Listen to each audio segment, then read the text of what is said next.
What's going on, everyone? Steven here.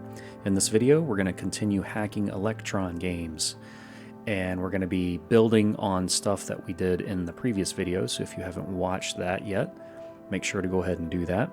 In this one, we're going to be programming in a persistent way to have our cheats and hacks available to us without having to reverse engineer all the stuff that we want to have and do. All right, and so to do that, here I have Vampire Survivors launched. I'm going to hit F10. I'm going to focus on the window first, then hit F10. All right, and here is this panel that I've created. All right, and this is launching in the game. So this isn't like a window running outside of this application's window. So I launched Vampire Survivors, and this is in there, and that's what we're going to be doing. So in this particular one, this is a fancier one that I kind of worked on up until a time limit where I said, okay, that's enough. But yeah, I threw some different things in, like the game has its own little internal FPS counter, so I have that information showing here. A bunch of other stuff. We have coins. You can change the value here, and that will update in the UI, which normally you can't do if you change that value in memory. Unless you change the value, then you go in, start playing a game, and then you exit out. Then the game runs its native methods for saving everything, saving to the cloud, and all that. So I went ahead and, off camera found what those methods were, and I just make it so that when you change the value of coins, it also runs that save method. So you can just do everything right here. And part of the fanciness of this is this particular one. You can click and drag it around. You see there's a nice little blur through there. It's just like a nice little bit of CSS. And then irrespective of where it is on the screen, it'll stay there. It remembers its location. But what we're going to do is just create one that stays in one static location, and we're just going to worry about coins, because doing all this is a lot more than meets the eye, as you'll see when we just do coins. So in this video, I'm going to be talking about a lot of things. So make sure you watch it, because if you do something wrong with this particular game has a lot of, if you pass a value through something that the game doesn't expect, so like coins, for instance, if you try to make a modification here and you make the value of coins null or undefined, it breaks the game. And I mean really breaks the game. So it won't launch anymore. And even if you blow the game away, blow the save data away from app data, re-download it, and delete the Steam backup, or those saves that re-download, you delete those, you disconnect from the internet, you launch the game, there's still something persisting somewhere where that value is read, and it won't let you start the game. So, I had to troubleshoot that because I did it to myself. And yeah, if you plan to make stuff like this and give it to others to use, just be aware that it can be very easy to corrupt someone's save data, as well as totally screw up their game. And if you aren't quite skilled enough to understand how to debug what you did and solve that problem, yeah, that might not be a great time. So just a heads up on that. So I'm going to show you a little bit of like defensive programming from that perspective. Okay, so now that I got that out of the way, let's hide this, and the first thing that we're going to do is launch the game with DevTools inside of it. So in the last video I showed how to do remote debugging, but the game happens to have its own DevTools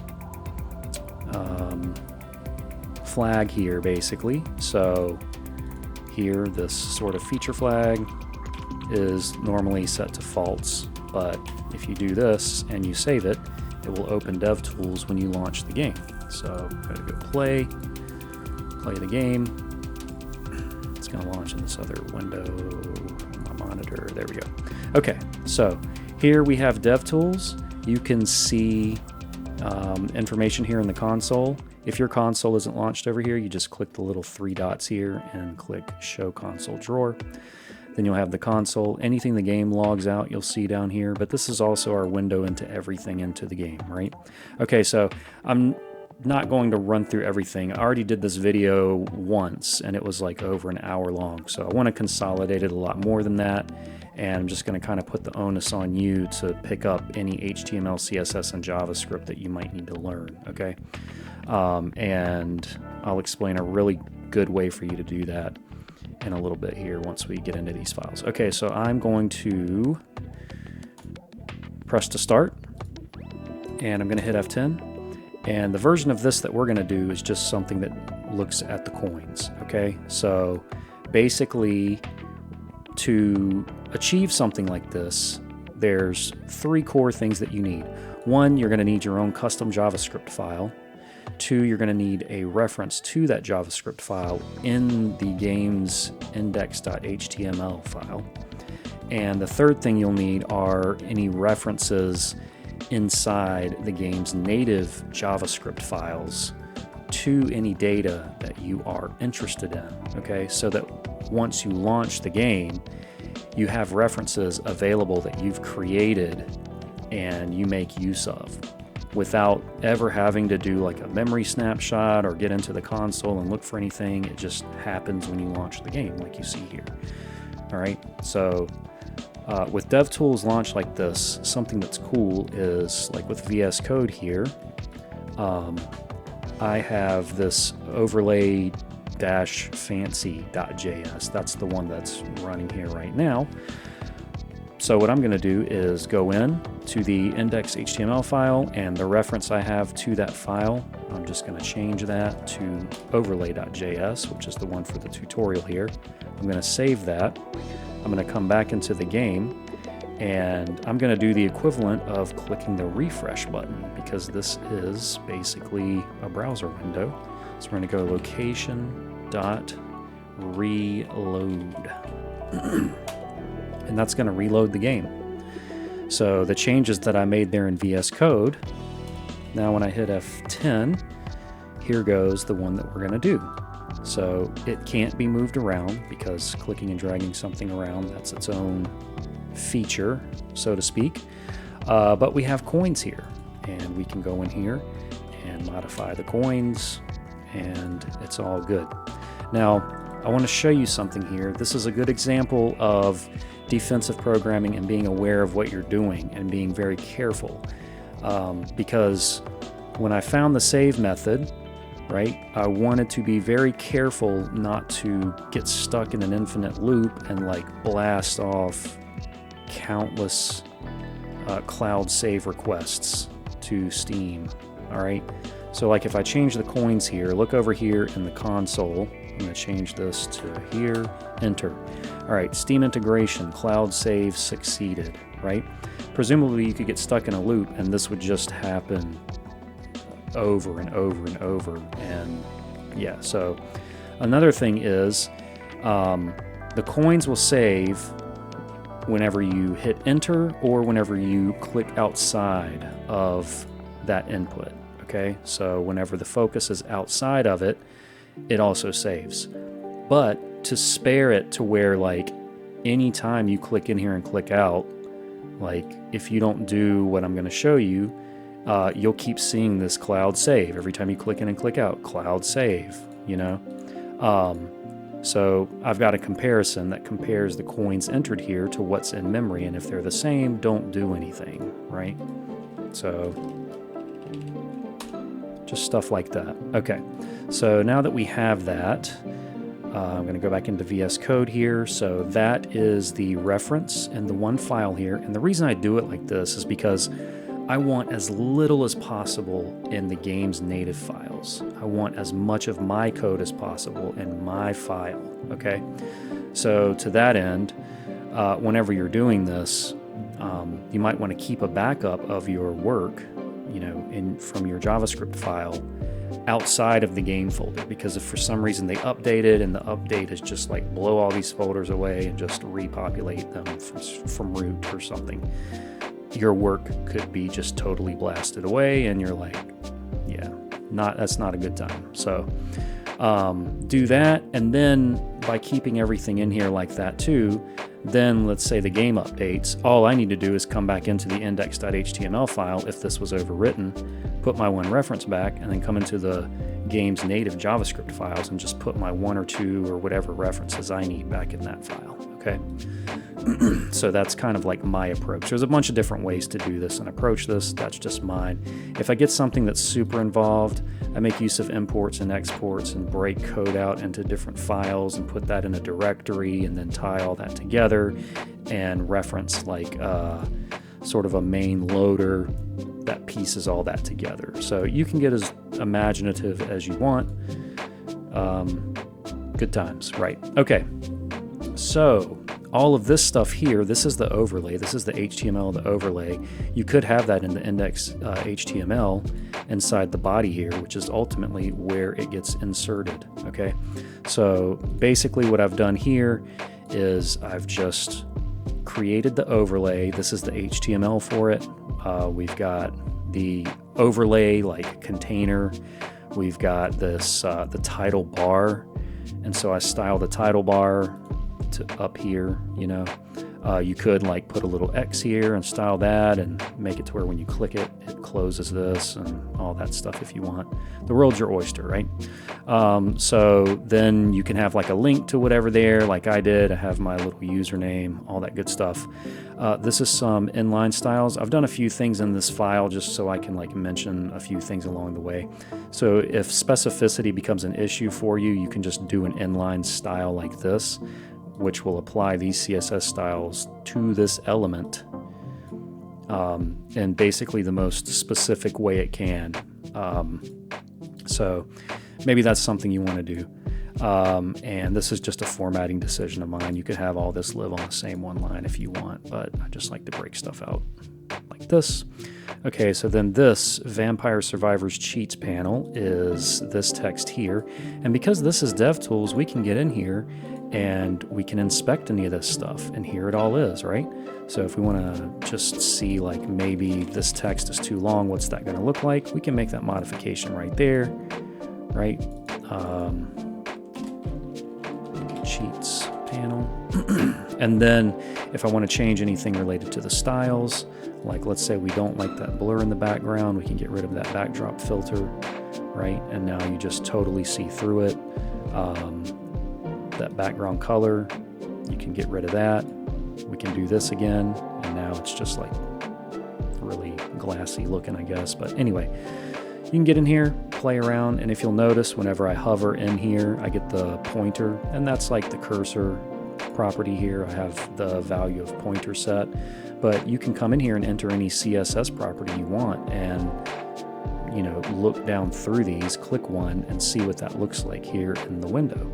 So you don't have to play guesswork and go back to VS Code, save a change, refresh, come back, see what it looks like. You can just iterate right here in DevTools and then make your changes after you've done whatever you want to do, right? That's cool. All right, and so now that we have that, I also have that input. Now, if you'll recall from the beginning of the video, I had a bunch of things sitting in this overlay, and that was an unordered list with different list items with all those things. But something that's a little more complicated, I guess you could say, of an approach is that for each one of those, I gave it an ID with a name relative to its location in whatever class it sits in. And I would have things loop through and look for that kind of key based on the ID and then populate that accordingly and all that good stuff. So you can get crazy with it. Okay, so then I have my CSS here in this style tag, right? So basically I've created the element or the overlay, I've created the whole overlay, I've created the styles. Then I get a reference to the body, and then I use insert adjacent HTML to inject the element or the overlay and the CSS before the end of the body, right? So this allows me to keep those out of the HTML file, and I can just do that. Now, of course, there are JavaScript methods for you to create element and all that stuff, but I just like to see it right here. And, you know, in VS Code, you can collapse this stuff so you don't have to like look at your longer blocks of things, right? So that's handy. Okay, so next up, you could use like, what is it? Query selector all. You can use those. The difference in speed, if performance is a thing for you, it is inconsequential for doing something like this. Now, if you're Amazon or whatever, maybe you want to prefer using something like this over query selector, but whatever. Just choose what you want and roll with it. Okay, so once we've inserted that, then we get a reference to the overlay, and then we get a reference to the input where the user is going to put in a coin amount, right? And then once we have all those, I create a couple of event listeners, okay, both for key down, all right? And one of them is on the input for the coins input, and the other is the body, okay? So this is the primary one. When you press the F10 key, it toggles the overlay, and then it also, you know, fires a method that does other stuff related to populating the data in the overlay, right? So here in the body, we add event listener of key down, and then we just set key to event.key from the event that's passed in. If the key equals the F10 key, then first pass through, this is going to check to see if window.overlay enabled is undefined. And if it is undefined, we want to set it to true, okay? And that's the first pass through. So the end of this, we will toggle that. All right, so this toggles the overlay between true and false every time you press F10, okay? So first pass through, it sets it to true, which satisfies this condition here, which is gonna show the overlay. First, it's gonna get our data to populate the overlay with, then it's gonna show it, right? And then the next time you press F10, this will be false because it gets set to false at the end of this, right? Which will satisfy the else condition. And so the things that, well, before I get into the things that happen there, the other event listener on key down, again, we get the key that was pressed and we check if it was the enter key. So if the enter key was pressed in the input, then what we want to do first is prevent the default of what happens pressing the enter key. Okay, so there's a difference here. If I go into coins and I hit backspace and I hit W and I hit S, A, D, you see it's moving the stuff in the game. Enter is also a key that the game listens for, okay? So here in this overlay, if I didn't add in that prevent default, when I hit enter here, that key would also bubble up and it would, whatever's listening for enter here, it would see that that key was pressed and do something in the game too, okay? So where I have the prevent default on the enter, I don't have that for the F10 just as a choice because the game doesn't natively have anything binded to F10. So if I press F10 in the game, it doesn't do anything. So I'm not worried about the F10 key bubbling up and doing anything else in the game, okay? So, you know, if you want to be discerning about that, you can. Okay, so anyway, once the enter key is pressed on that input in our overlay, then it'll prevent default and then run the set user input method. All right, so the methods that I've created for this, the first one that we'll go to is the get window data. All right, so this is whenever we toggle the overlay. It's gonna come into here. It's going to make sure that we have window.overlay data, which is the reference that we created from the stuff in the last video, okay, window.overlay data. So if we go here in console and we go window.overlay data, all right, that's our reference that we created. So in the code, if for some reason that is null or undefined, we don't want to try to do anything where we're accessing something in that location, right? Which would cause an error. So who knows what that could do in the game as well. So yeah, basically it's just kind of good practice to make sure that if you're going to be trying to access properties, set, get, run, whatever, just make sure that the thing exists that it's there for first, right? Or to pull from. Okay, so if data, then what we do is we set coins, the value. So every input has a .value property. So we're going to set that to the value of coins that's in memory.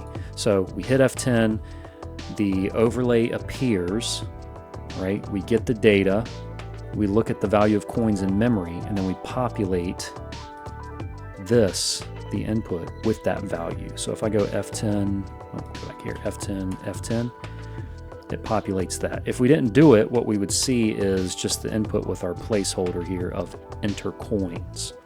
And that placeholder is just literally here, placeholder, enter coins, right?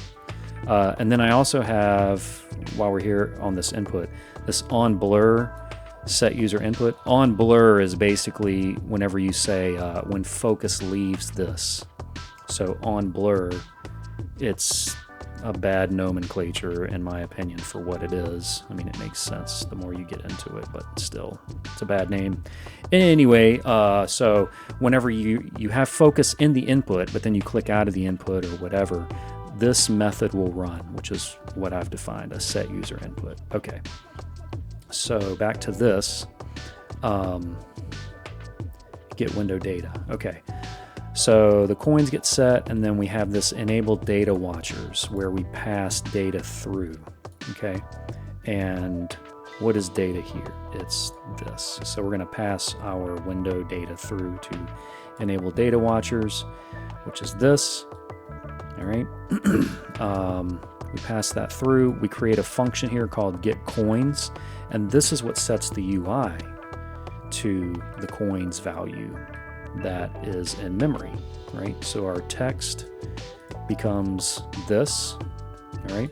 And we create, we have a set interval here. So every 300 milliseconds or 0.3 seconds, this getCoins function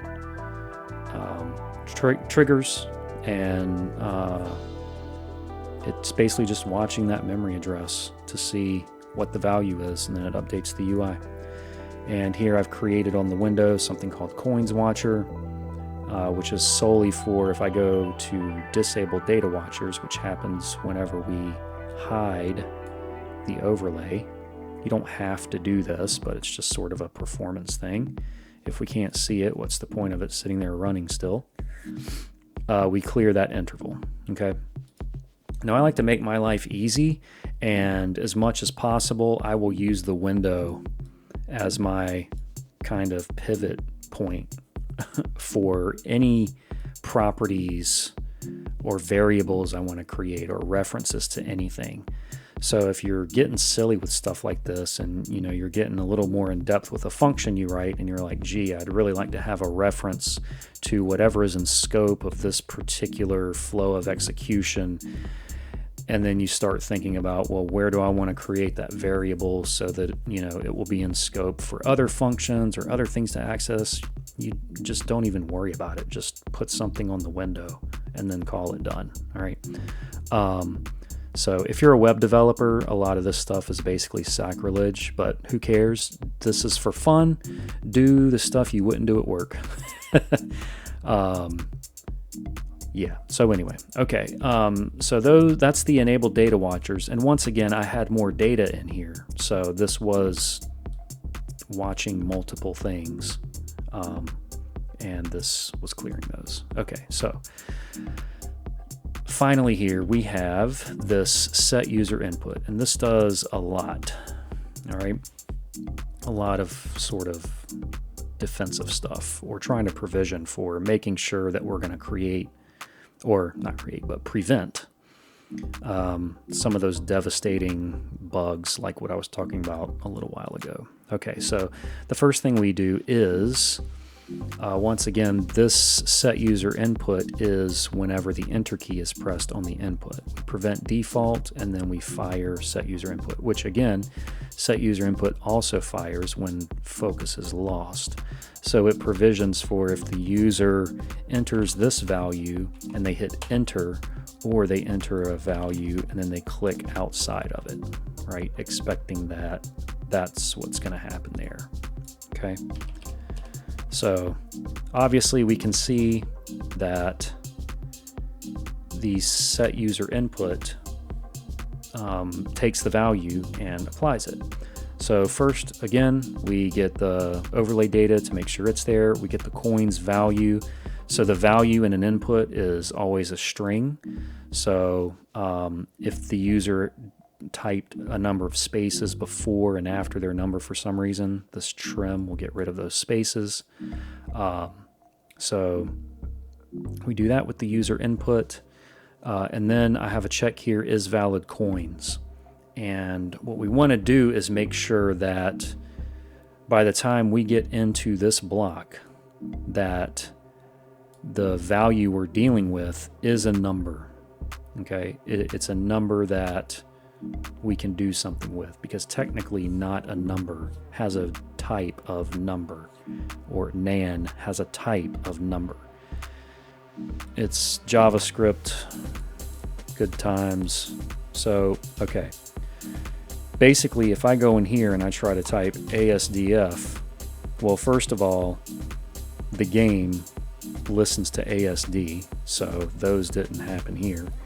But if I go FFFF and I hit enter and I click out, nothing's going to update here. Nothing's saving. We're just space. We can't do space, okay? The game has something for space here, okay? So, you know, basically numbers are going to be the only thing that you can run and have something happen here. All right, so let's look at this real quick, because I sort of want to break it down really fast what this one line does. So if you see something like this, well, before I do that, let me just show you. If you're not familiar with any of these things, like you're like, I don't know what this method is, or get elements by class name, clear interval, I don't know how any of these things work, I don't know what they are, I'm not a web developer.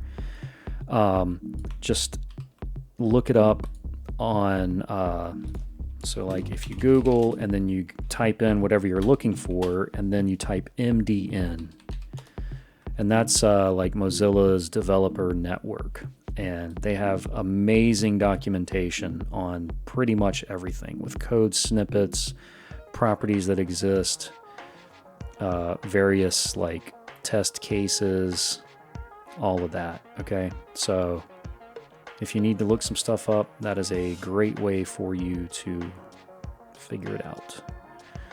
Okay, so now that we have that, I want to copy this, because this is another thing that you can do. We're going to go back into the game. We're in DevTools. Let's use the console to test some stuff, right? Let's say we have no idea what this does.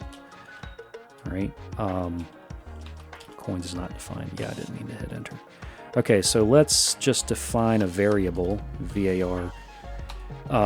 There's no such thing as like let or const here in like this. That all gets compiled down into just variables. So whenever you're doing stuff in here, I mean, you can do const and let if you want, but anyway, I don't want anyone to be like var is unsafe. Yeah, so let's do coins with a Z equals, going to get rid of that for now. Okay, so coins equals 999. Okay, so type of coins is a number. Okay, so if we do type of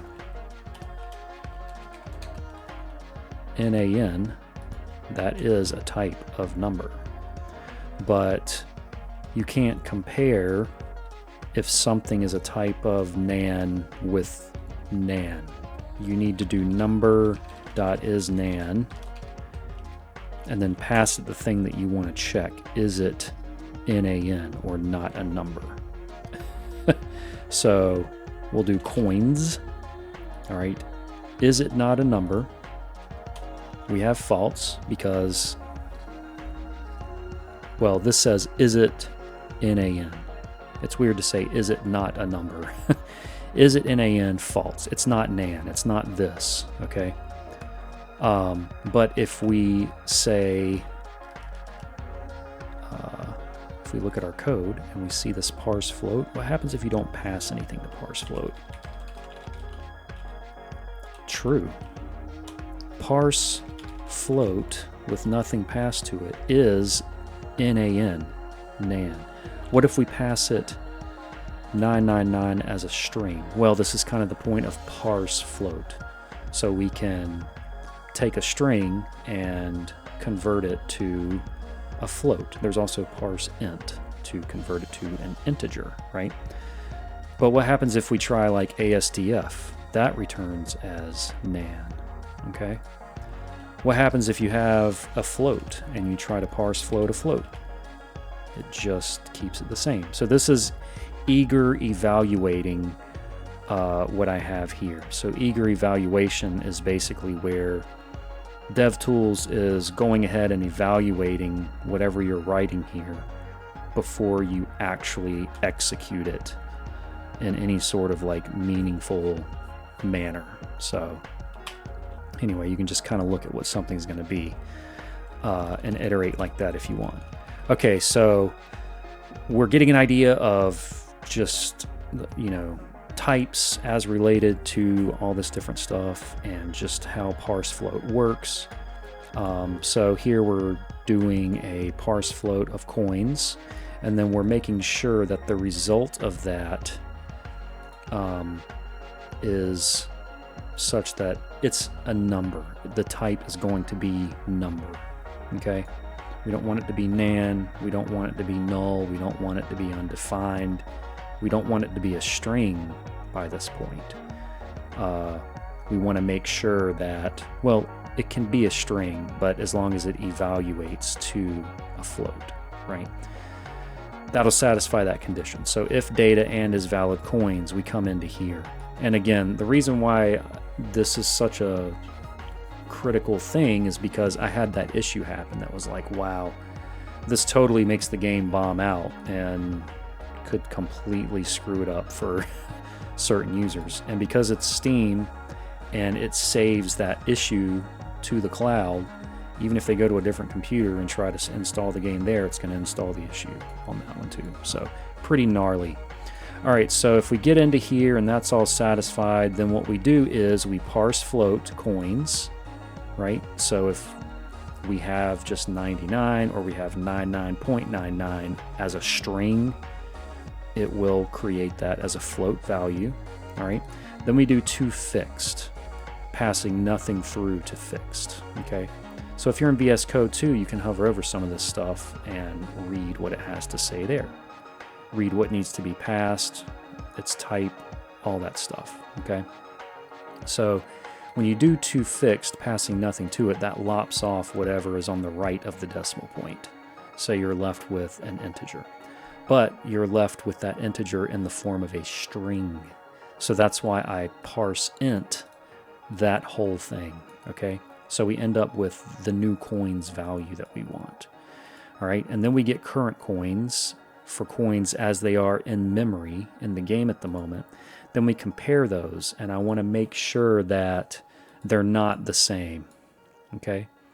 So if it's true that these two are not the same value, what I want it to do is set the coins in memory to the new coins specified in the input.